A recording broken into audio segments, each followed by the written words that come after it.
Dusty Crew. Good morning, USA. Good morning, sports fans. My name is Thomas. And I'm Cameron. And Cam, before we get started on this episode today, I just want to ask you, it's Thanksgiving season. Just want to ask, what's your favorite Thanksgiving food? Ooh. I might either have to go cranberry sauce or pumpkin pie. Pumpkin pie is good. You can't go wrong with that. I'm a big ham guy. I've never liked turkey, so ham, the second biggest part of the meal, it's just my go-to, and you can never go wrong with a good slice of ham. I'm more of a turkey guy myself, but I can admit it is pretty dry at times. I understand. Yeah, I totally get why people like turkey. I mean, it is Thanksgiving after all. But besides that, we have a great episode of Good Morning Sports Fans today. And starting off, we're going to go to college football weekly recap with Chris, Eric, and Sophia. Welcome back to another week of college football. Week 13, many crazy upsets. I'm Chris. I'm Sophia. I'm Eric. We have a lot to talk about this week. I wish I could talk about Colorado, but we actually cannot. But Sophia, I'm curious, what was your upset game of the week? My upset game of the week was Stanford beating Louisville in a close 38-35 defeat. Louisville came into the game with previous defeats against BC and Clemson, and they started off the game strong, but the offense could not keep it going. They entered the fourth quarter with a 14-point lead, but they crumbled after that, and Stanford won the game with a go-ahead field goal after the Cardinals committed 20 consecutive yards of penalties. These penalties put Stanford in field goal range, allowing for their kicker to make a career-long 52-yard field goal. The Cardinals entered the game ranked 22, but are now unranked. All I can say is that Cardinals over Cardinals, but I can say that a Bird team did win, and that was Kansas as my upset game of the week. They beat BYU 17-13. Mind you, BYU was ranked number 6 in the country, and we're 9-0, and now they no longer are. And it is going to be BYU's, again, first loss of the year, and it's actually Kansas's third-ranked win of the year. Isn't it crazy to think? They've beaten Iowa State. They've beaten Arizona State. I mean, what's next? Yeah. I mean, what can happen? And it's just very disappointing again for BYU. I guess you could say at least undefeated. Kansas, they're 4-6, horrible team. And now their odds to make the bowl game is still alive. And BYU, their CFP chances is a little bit slim. You know, they're going to play Arizona State next week, ranked number 21. And so we're just going to have to see what happens. Yeah, I mean, sticking with Arizona State, they beat Kansas State this week 24-14, really just opening up the Big 12 now. BYU's loss really means any of those two lost Big 12 teams can make the playoff game, and Arizona State, they control their own destiny. They play BYU, so if they beat BYU, it'll be a Colorado-Arizona State Big 12 championship. Talk about Colorado because I like Shedeur Sanders and because I like Travis Hunter. Yeah, I mean, they've got a great duo with those two, and really the only loser in this whole situation is the Big 12 is now a one-bid conference. They were looking like two bids with an undefeated BYU. Maybe Colorado sneaking in if they won the championship and handed BYU their only loss, something of that nature. But sticking with the college football playoff, we've kind of got a little bit of reshuffling now. Your 1 seed is going to be Oregon winning the Big Ten. Your 2 seed is going to be Texas winning the SEC. Your 3 seed is going to be Miami winning the ACC. But now your 4 seed is going to be Boise State out of the Mountain West, according to the AP poll this week, because they're ranked higher than BYU, who is now going to be the 12 seed as that 5th conference champion. And then you would have the 5 seed Ohio State playing BYU. You would have an 8-9 game in Notre Dame and Bama. Notre Dame is really going to have a hard path no matter how it goes because they don't play in a conference. They don't get the first round bye. Then you would have number 6 Penn State playing 11 seed Ole Miss. Maybe a little upset action there. Penn State hasn't looked good against big opponents this year at all. Oh, it's just going to be just like last year, Ole Miss. Yeah. And then you've got Indiana playing Georgia, which is kind of an interesting match. Indiana hasn't really played anybody, and Georgia is being kind of held back by their big losses, but they also have a couple of big wins on the season. It'll really be interesting to see how it goes. And then you've got SMU, Clemson, Army, Colorado, Tennessee, Texas A&M, all these teams kind of on the bubble, really need to win their conference to move forward. But that's all we got for this week, guys. It's Josh and Jack talking about UFC. Thanks, guys. I'm Josh. I'm Jack. Let's take it back to this past Saturday, UFC 309, live from Madison Square Garden, the most famous arena in the world. And look, this was an electric pay-per-view with 2 massive headliners. Let's get right into it. The lightweight co-main event, it was Charles the Bronx Oliveira versus Michael Iron Chandler. Jack, what do we think? Yeah, I mean, this fight really looked to be all Oliveira. I mean, early striking, early on, really just concluded and showed how this fight went this whole time. I mean, a flying knee and a rear naked choke from Oliveira just showed how explosive Oliveira has just been in the octagon. And then you look into the 5th round, and rather than avoiding Chandler, Oliveira made one mistake. Chandler said, "You mess with the bull and you get the horns." Chandler with a nice right hook to Oliveira and really just set him back and put him back on the ground. Oliveira then took Chandler's back. We've seen this all over social media, really giving him a piggyback ride. Oliveira then won with a unanimous decision, closing this fight. Josh? Yeah, I mean, first I want to give my kudos to Michael Chandler because he was down 4 rounds and he still fought. I thought he was going to win round 5, honestly. I got out of my chair, I lost my popcorn, and it fell on the ground. Michael Chandler almost knocked out Charles Oliveira in round 5. It was absolutely incredible. Oliveira did end up getting that unanimous decision win. But look, let's talk about what's next because I think, I mean, for starters, Charles Oliveira is definitely going to challenge the winner of Arman Tsarukhan versus the champ, Islam Makhachev.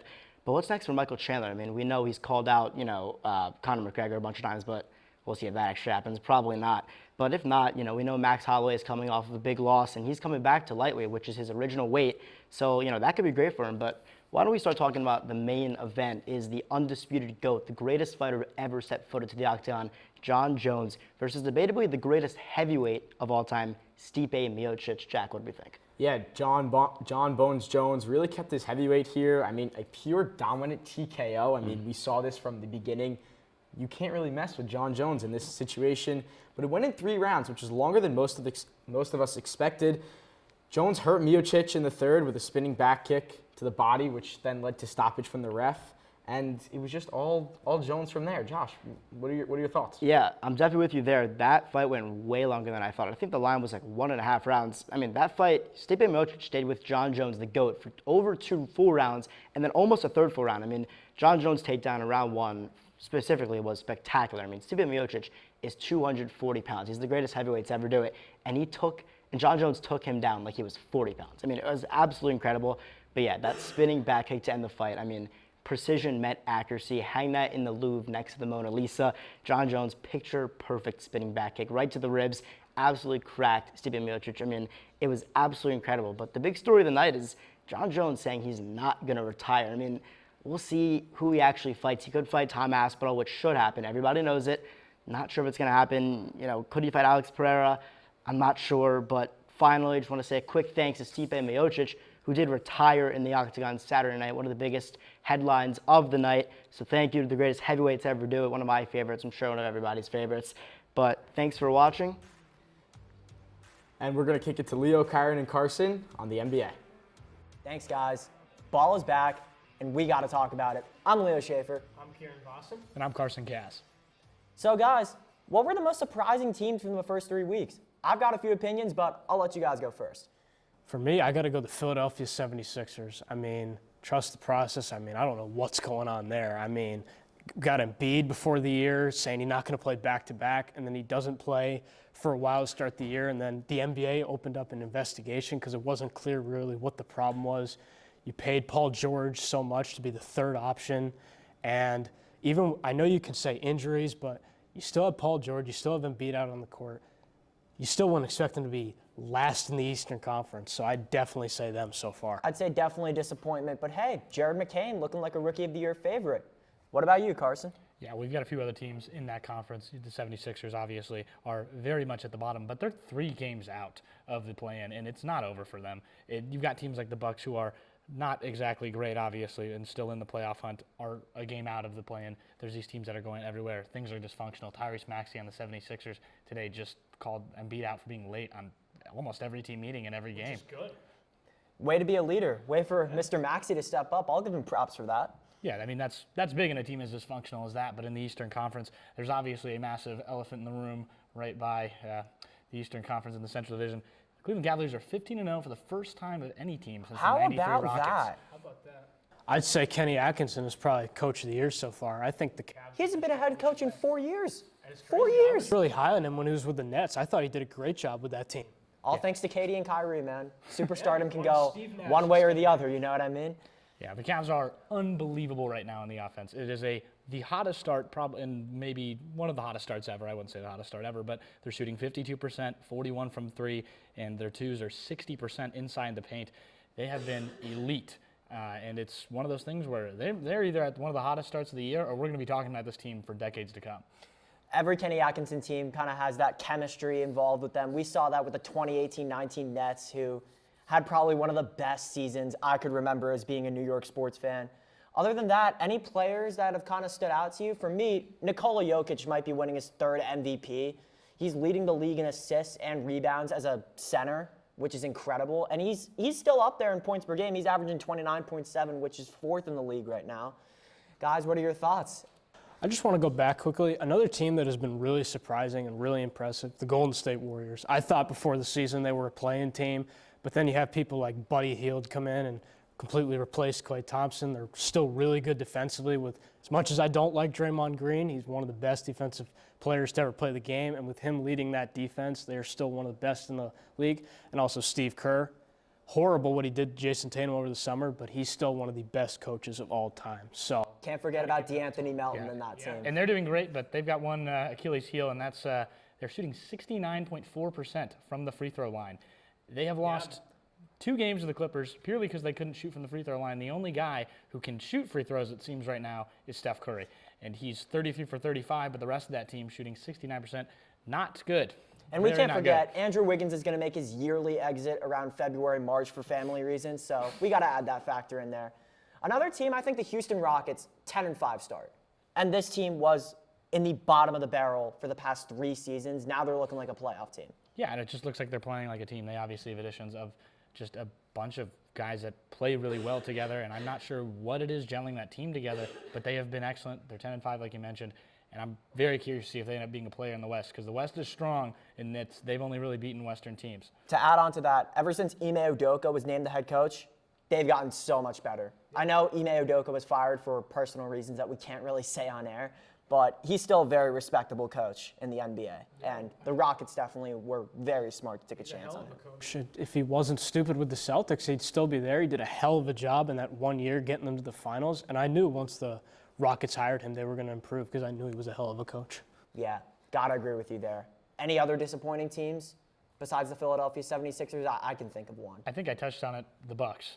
Yes, for sure. You needed Giannis to score 59, I believe, versus the Pistons to beat a team that is not that good, but is playing a lot of Eastern teams and is in the play-in right now. I can guarantee you the Pistons will not be where they are right now at the end of the season. But the Bucks have a lot of hope. They're still suffering from injuries. And if they can put it together as a team, and if Doc Rivers can put it together as a team, which has been tough for his career, I feel like it's going to be all right.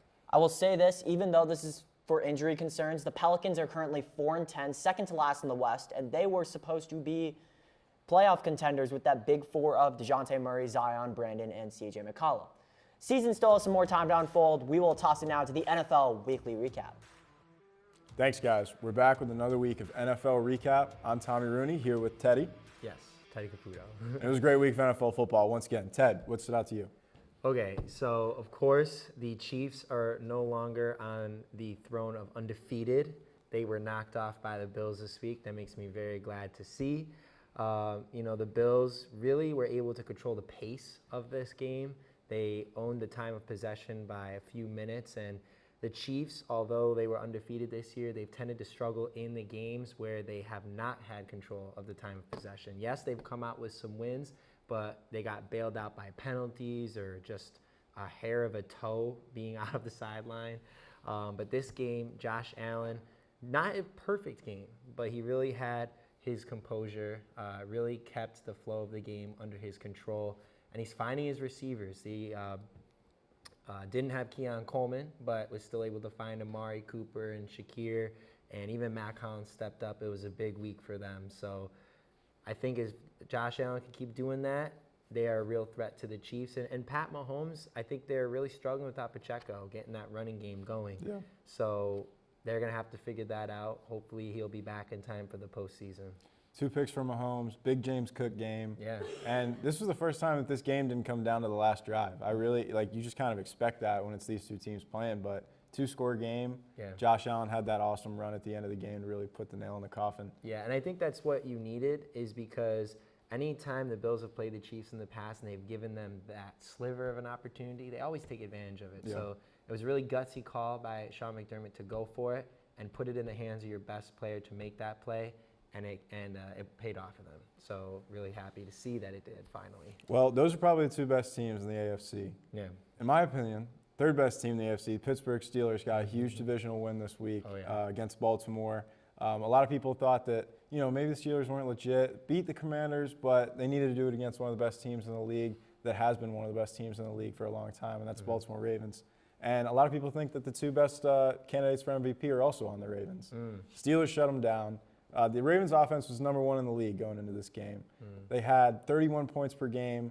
Steelers held them to 16, which was enough for my personal MVP, current favorite, Chris Boswell, the Steelers kicker, to score more than the MVP Lamar Jackson and Derrick Henry. He had 18 points, all field goals. No touchdowns, beat the Ravens. That's Steelers football. The Ravens outgained in the air and on the ground the Steelers, but the turnover battle was won by the Steelers. 2 fumbles, Derrick Henry's first fumble since 2022. Lamar had an interception as well. And it was a crazy play by Peyton Wilson where it looked like it was a catch, but then he came down with it as an interception. It was a wild game, but that's how it goes in the AFC North. Steelers always find ways to win these weird no-touchdown games. Yeah, that's the second one of the year they've done that. Second one of the year, beat the Falcons doing the same thing. Steelers have now won 7 of their last 8 against the Ravens, and they're 4-1 against Lamar in Lamar's career. So for whatever reason, Lamar plays really good against everybody except the Steelers. Yeah, well, that's a big thing for the Steelers going on into the season. They always say that defense wins championships, and their offense has looked pretty good, but obviously in this game they couldn't score a touchdown. It was their defense that really held on and allowed them to win this game. That's going to come into play big time in the playoffs, say if they do struggle on offense, holding, say, a Pat Mahomes or a Josh Allen to a low-scoring game. They're actually projecting that they could play the Ravens again.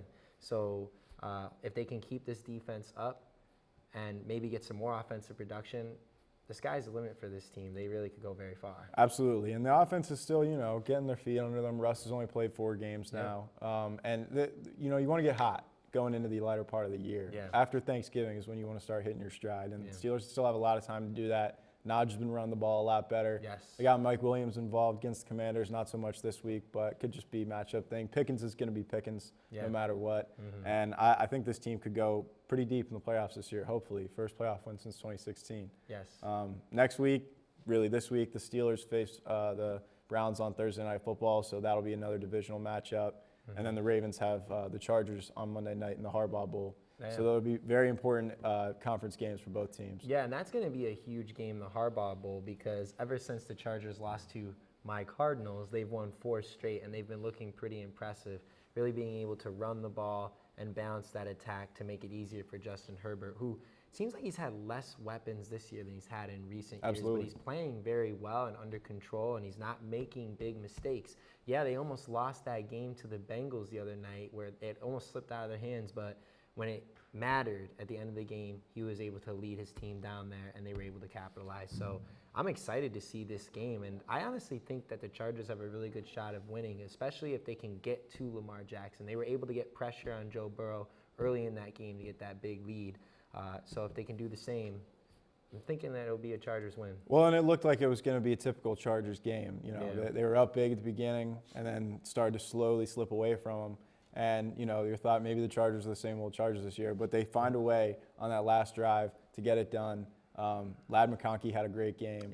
J.K. Dobbins probably should have slid at that last touchdown run to not give the Ravens any chance, or the Bengals any chance, but they still end up winning the game. And I think, like you said, they're a little bit different this year because they're so balanced, because Jim Harbaugh's instilled that identity of we're going to be gritty offensive line, run game, and they're really a balanced offense this year. So maybe they'll be different. But bringing the Michigan-style football to San Diego, and they do have a new weapon in McConkey. That's really exciting. Also, shout out the Broncos, Bo Nix, 4 touchdowns, 300 yards. Yeah, we were talking about him earlier this year, just not really being quite fit into that system. And once he does get fit, they could be a very dangerous team. I mean, they almost knocked off the Chiefs for their first loss. If it wasn't for the left half of the line on that special teams, the field goal, they would have had that win, and they very well could be 7-4. But that was a huge win for them against Kirk Cousins, who's been pretty red hot this year, and they really neutralized him, made him feel very uncomfortable. Their defense is going to take them far. If Bo Nix can keep playing like this, then, man, watch out for the Broncos. They could be, no pun intended, they could be that dark horse going into the playoffs. Big game for the Broncos. Messed up a lot of parlays for sure. But, hey, thanks for joining us. For Teddy, I'm Tommy. and we'll see you next week. We're going to give it to Ellie and Colin with the MVP race. Thanks, guys. I'm Ellie, and I'm joined here by Colin. And today we're going to be talking NFL MVP talk. So, Colin, who is your favorite right now to win the award? I think the Baltimore Ravens have the two leading candidates in the NFL MVP race. I think Lamar Jackson and Derrick Henry have been the most valuable players in the NFL this year. I do think that Lamar currently has a slight edge because it's a quarterback award. He's second in the NFL in throwing, and we've seen it. He's won it twice. The voters love him. I just hope that they don't get too much voter fatigue and play that into their bias. And I think that Derrick Henry, if Lamar starts to struggle a little bit here towards the end, I think Derrick Henry has been just as impactful as his quarterback as he's leading the NFL in rushing. Yeah, I think Lamar Jackson started off the season as the front runner, the best statistical player in the NFL. But last week, they lost to the conference rival in the Steelers, and now they're 2 games behind in the conference. And he did not have a great game the last week. And I think to win the MVP, you have to win your conference. And I don't think that's going to happen for the Ravens this year. Last year, they were 13-4 and won in the NFC North, and then he got that award for the second time in a row. Right now, I think the favorite is Josh Allen. They've had 6 straight wins, the Bills. They're 9-2. They're running away with the AFC East, so they're going to get that championship there. And this past week, week 11, they defeated the Chiefs. Chiefs were undefeated, and they got that big win. And right now, their schedule, they have a bye week. Then they play San Francisco, the Rams, the Lions, the Patriots twice, and the Jets. And if Josh Allen continues to play the way that he's been playing, I think they could potentially go 6-0 to end the season. And if they do that, then he's going to run away with the award. But I want to speak about something that you mentioned, and that is that the MVP has turned into a quarterback award. And as a Texans fan, repping my hometown Houston Texans right here on my shirt, in 2014, I think J.J. Watt should have won the MVP over Aaron Rodgers. Aaron Rodgers had a fantastic season, but J.J. Watt as a defensive end, was responsible for 4 touchdowns, had 20 sacks, and they gave it to Aaron Rodgers because he's the MVP. And obviously, that is the most valuable position, but J.J. Watt was the most valuable player. And like you were saying, Derrick Henry is one of the most valuable players in the NFL, but he's probably not going to win the award because he is a running back. I agree. I think that there's so much bias towards the quarterback position. Everyone talks about, yes, it's the most important position on the field, but that doesn't mean that they're always the most valuable player out there. Derrick Henry has added a new dimension to this Ravens offense that was already fantastic rushing the ball with Lamar Jackson, but now it seems like they're almost unstoppable and they can easily get a first down if they play to the strengths of Derrick Henry. And I don't think that he's not the only running back that should be considering that. I think you were talking about potentially Saquon Barkley as well. Yeah, I think another running back, exactly like you said, another running back that's added another dimension, step up for a team in the Eagles is Saquon Barkley. They signed him in the offseason from the Giants. And last year, last 6 games of the season, of the regular season, they went 1-5 and they had a first-round playoff exit. Very disappointing for the Eagles, who had made the Super Bowl the previous year. And they were relying too much on Jalen Hurts, so they brought in one of the best playmakers in the NFL, Saquon Barkley, and he's been unbelievable. This team is 6-0 in their past 6 games, and without them, they would not be where they are right now. And I think that Saquon Barkley and Derrick Henry and all running backs, all non-quarterbacks need a little bit more love in the MVP conversation as the year goes on and as the NFL goes on. But that's all we got for today. Thank you guys so much for tuning in. I'm Ellie. And I'm Colin. Thank you guys. Thank you guys for tuning in for another great episode of Good Morning Sports Fans. We'll be off next week for Thanksgiving, so we'll be back in 2 weeks. Take care, guys. Happy Thanksgiving.